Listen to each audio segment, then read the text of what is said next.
Bismillahirrahmanirrahim. Dear students, good morning and welcome to online class of English. Dear students, today is Wednesday and 22nd July 2020 and I'm your tutor Fozia. And dear students, today I'll discuss with you paraphrasing and summarize the point.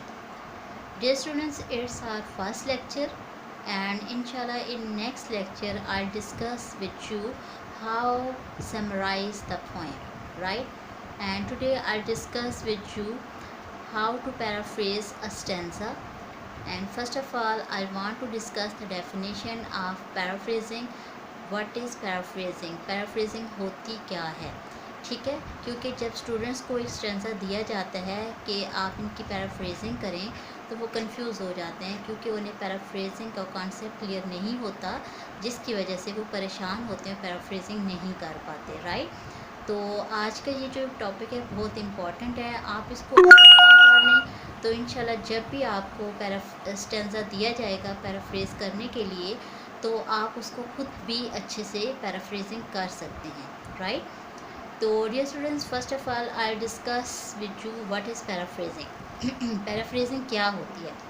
Paraphrasing is rewriting the poet's words और ideas in your own words without altering the meaning. A stanza takes the shape of prose. It is about the same length as the original because the purpose is to rephrase without leaving out any important point, right? Means के paraphrasing is a rewriting the poet's words और ideas in your own words, ठीक है? जो paraphrasing होती है वो rewriting होती है, मीन्स दोबारा से लिखना होता है आपने पोएट्स के वर्ड्स को, अल्फाज को या आइडियाज़ को अपने अल्फाज में, right? Without altering the meaning. Altering mean change करना, मीनिंग्स को चेंज किए बगैर, मीन्स जो पोएट कह रहा है उसके मीनिंग्स को चेंज किए बगैर, तब्दील किए बगैर आपने उसको अपने अल्फाज में लिखना है। A stanza takes the shape of prose, ठीक है?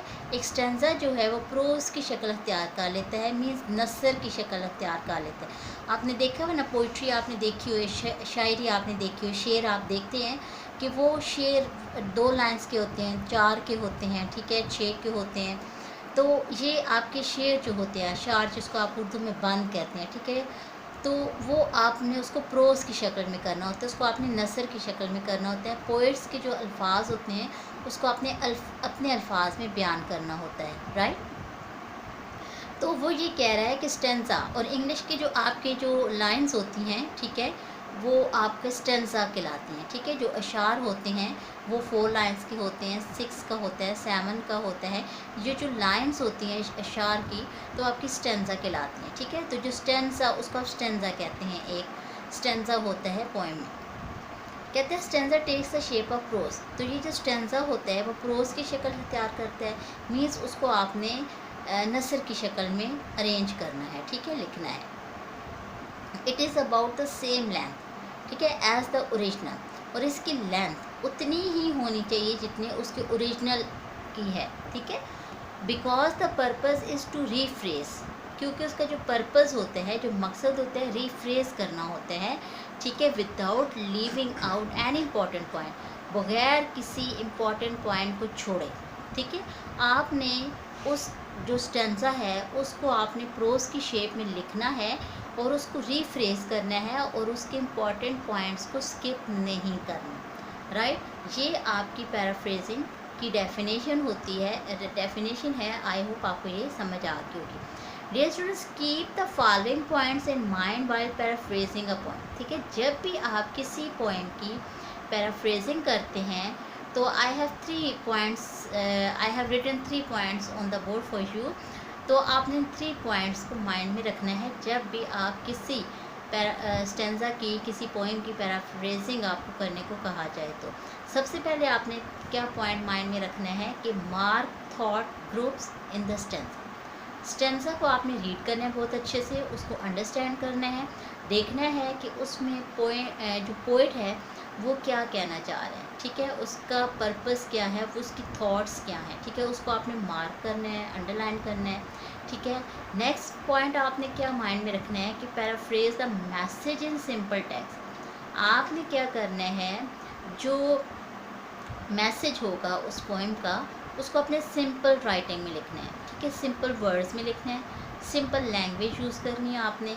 ठीक है, सिंपल आपने उसको लिखना है।